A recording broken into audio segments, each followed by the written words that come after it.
Bob Anderson at Factory Direct Modulars, and I'm going to do our November 2021 industry report. And Cookie is here to say hello. Huh, honey? Okay, go lay down. Go lay down. Go lay down. Anyways, I had to do that because before I started this video, she was laying underneath the desk and she was snoring so loud. I was like, oh my God, they're going to hear that through the whole video. So I woke her up and made her get in the video. Anyways,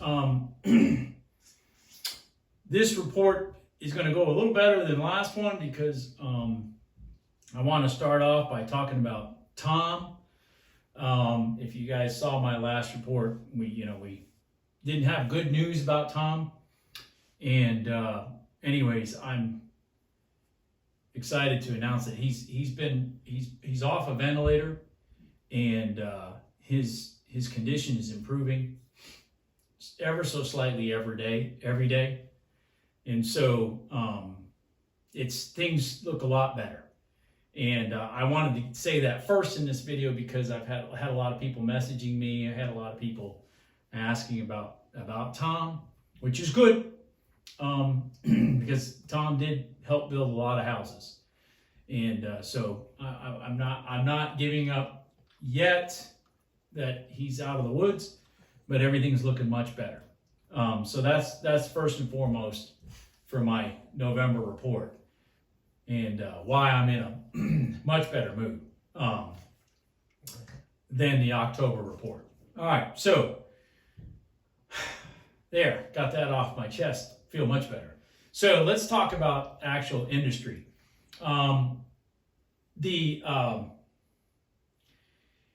There's the insanity still out there, and I'm going to give a couple examples of it today. One of them is real life.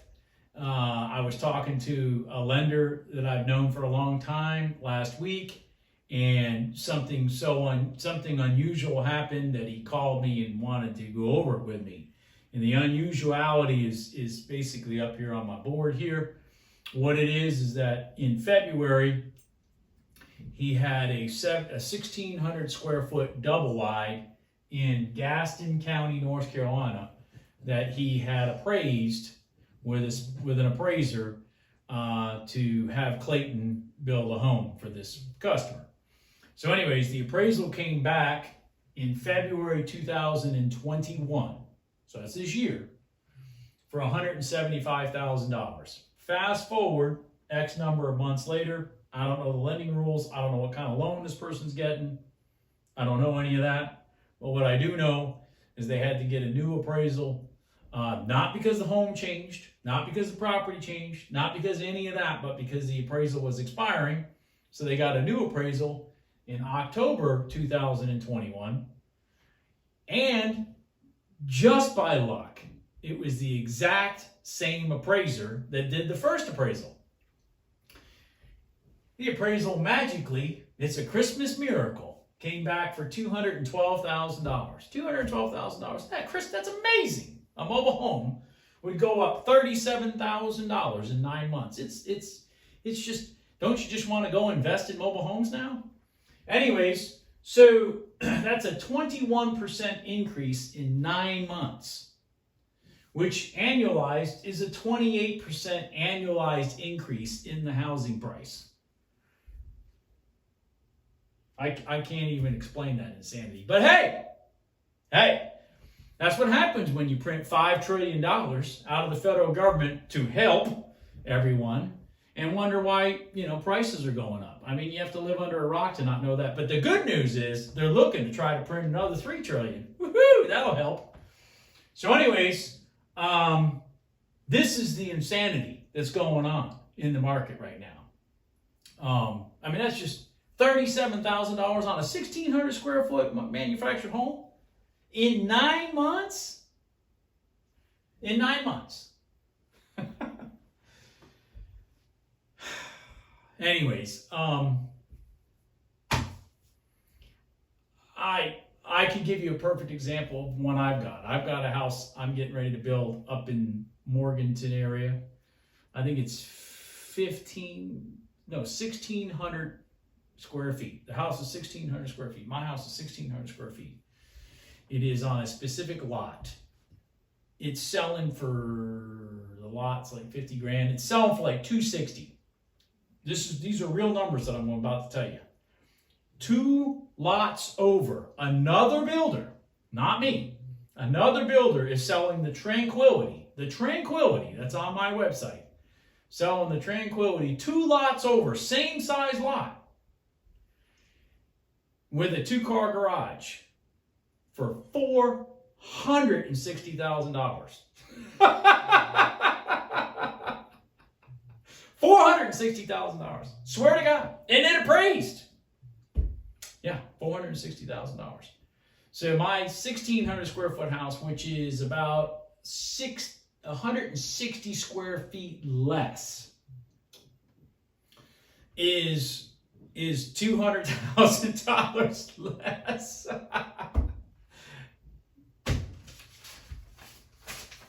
I don't even know. 200,000. We're not talking 100,000, folks. We're talking $200,000. I know this because the lender who's doing the loan on one of those on the lot for me is doing the loan on the lot, the 2 lots, the house for the 2 lots over. The lenders tell me these things. The lenders tell me this stuff because they think it's insanity too. I mean, they call me and they'll be like, "Oh my God, you're not going to believe this one." I mean, I get these calls all the time. And little do you know, there are some builders out there that are friends of mine too. Not many of them, but there are a few of them that are out there that are friends of mine. And, I just contracted a house south in south part of North Carolina. And that the customer, the customer went and shopped me at a local retailer. And, I happen to know the retailer personally. So he doesn't say nothing to the customer and whatnot. And then the customer leaves and he calls me up and he says, "Hey, I just had your customer such and such come in." I said, "Oh, really?" He goes, Yeah. I said, "Well, what did she want?" She said, "She wanted me to quote her house." He said, "She told me what you had quoted her. Is that correct?" I said, "Yeah." He goes, "Well, I mean, my price was $28,000 more." Then he says, I think you're not going to have any problems with her." I said, "No, but I'm concerned." He goes, "Why are you concerned?" I said, "Because my prices are normally about $20,000 to $23,000 more than yours, not $28,000. Let's go over the numbers." So we went over the numbers, and that's where I realized, our business, I'm so focused on what's going on in the factories, I'm missing the fact that shipping has gone up.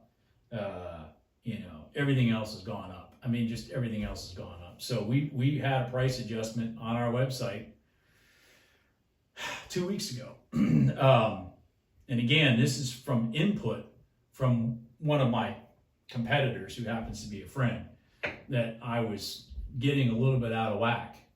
I don't know. I don't know. I don't even know. It's just this insanity just keeps going and going and going and going. It's calmed down at the factories, but it's not calm out in the field.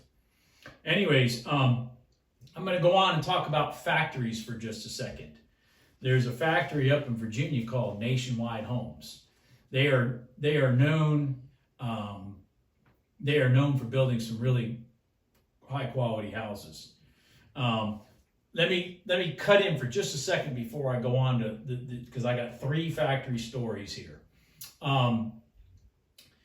Sometimes people call me and they go like, "Well, do you build houses with R&L, or do you build houses with with Clayton? Do you build houses with, I don't know, you name it. You name the factories, Cardinal Homes, whatever."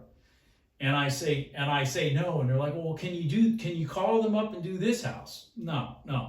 It doesn't work like that. I mean, the reason it doesn't work like that is because I really don't have the time to manage how to do business with all these different factories. First off. Second off, is what happened at Nationwide Homes. If I ordered all my houses from 5-6 different factories, I would just be a nobody. that calls in every once in a while and orders houses. But because I target my business and I target my houses and I target who I do business with, I get better service than the average guy. I get better return of phone calls, and I have a better understanding of what the idiosyncrasies are with that factory and getting the home done the way I needed to get it done for you, the customer. I can't do that if I'm trying to juggle 5 or 6 different factories. It's just not possible. You'd have to be in my shoes to understand what I'm saying. But trust me, 20 some years of doing this, I know that. So let's use this as an example. Okay, Nationwide Homes. Again, another friend of mine who's a builder. he went to Cardinal Homes to go look at one of his houses, and when he got home, he had a Dear John letter from Nationwide Homes. Nationwide Homes decided a week or 2 ago that they were going to cut off all their builders that weren't their top 12 or 15, I don't know what the number is. They were just cutting them all, the rest of them off, just cutting them off. And they sent them a letter to tell them this, which, having been in this business as long as I have, that really is a big mistake. Big mistake. Because as I jokingly said to this builder, who is a friend of mine up in the mountains, I said, you know they're going to be calling you 6 months to a year from now wondering, hey, you want to come back and start building homes with us? After they told you to kiss off? Anyways, so yes, that's an example. I'm not going to get a Dear John letter from the factories that I deal with because I do enough business with those factories. So I have some influence. There are things that I get done with these factories that y'all don't even know about that are on the benefit of my consumers. Y'all don't even know about. But it's because I order millions of dollars of houses with these factories that I can have a little bit of say in things that work out better for my customers. Anyways, I got a letter this week from Champion Homes. This is an interesting letter because I know I'll read the letter, then I'll tell you what it really means. All right, so the letter says, as you all know, appliances are still in very short supply. For the most of the past year, we have dealt mainly with refrigeration issues. Now it seems that all appliances are on back order, which is true. Please know that we want to continue to offer appliances. We want to continue to offer appliances in all the units, but we are not in control of the situation. You see how they didn't politically say anything there? Your zone managers will be contacting you as issues arise. Let me decipher what this says, because a lot of you don't know this, but Champion, half the houses minimum that they're building in their factories are mobile homes. So what that means, just so you'll know, is they will be stealing the appliances from the modulars and putting them in the mobile homes because they need to get those mobile homes serialized and signed off by the Department of HUD at the factory, or they can't leave there. And they have to have appliances in them. They have to have flooring in them. Modulars don't have to have flooring in them. They don't have to have appliances in them. They don't have to have cabinets in them. They don't have to have counters in them. Hell, they don't even have to have windows in them to be shipped. But a mobile home has to have all that stuff in it. So what Champion is kind of saying here is, oh, by the way, we're running low on some stuff. Well, for those of us that know how their business runs, that means if you order a modular home, don't be looking for appliances because they won't be coming. Because they're going to go in the mobile homes. And just to spread this about, Cardinal Homes, for example, I'm going to be doing. By the way, one of my builder friends is getting a Cardinal home shipped into Fletcher, North Carolina, in the next couple weeks or so. He's going to be setting it on a basement. I'm going to be doing a walkthrough on it. I'll take some pictures and show it to you guys so you can kind of see it. I always like to see other manufacturers where their quality's going and stuff. But he told me, he says, oh, by the way, well, don't get too excited because none of Cardinal's homes come with flooring anymore. None of them come with appliances anymore. So, I mean, they just basically shells. He told me, he says, there's so much of that house I have to build. Because first of all, if you're going to put special flooring in there, well, you might as well not have the baseboards in, because you got to put the flooring in and the baseboards on top of it. I mean, you just end up building the damn house, basically. So anyways, those are some of the factory issues. This right here is some of the insanity that's going on. And then of course, Tom, which is the only important news to me right now. But anyways, we have slowed down. It's actually a really good thing. We have, I think, only 2 houses we're setting this month. Is it 2? 2 or 3 houses. It's 2 for sure that we're setting this month. I think that may be it. And then I think 2 next month. And then, then we go into the new year. Anyways, I wanted to, give you guys the market update and tell you about some of the insanity, and try to tell you that, again, I sit here as much as possible as your advocate to try to keep this as reasonable as possible for us to build you a house. Anyways, I'm going to let you go. I'll talk to you later. If you have any questions, again, email me, text me, whatnot, and have a good day.